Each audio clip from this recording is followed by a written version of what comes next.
Hi everyone, if you want to stop Windows 10 or Windows 11 drivers update because they might mess up a program or a device you rely on, or install unwanted drivers, or perhaps use up your precious internet data, then here's how to do it.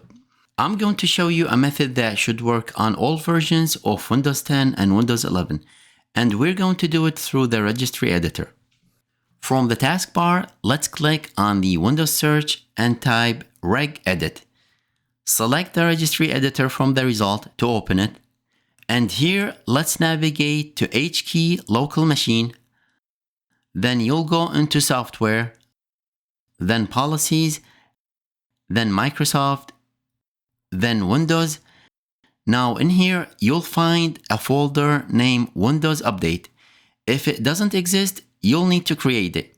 Right-click on the Windows folder and select New, then Key. And you need to name it Windows Update. Make sure to make the W and U in uppercase.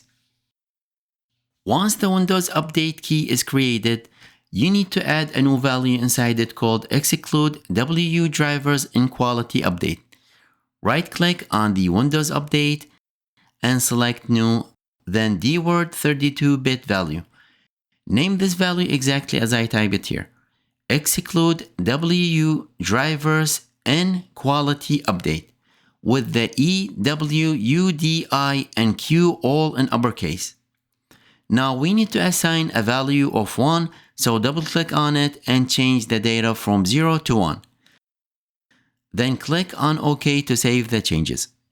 And once you create this registry value, you will prevent Windows from updating drivers through the Windows Update for Windows 10 and Windows 11. I hope you found this info useful. If you did, please like and subscribe for more content like this. Bye for now.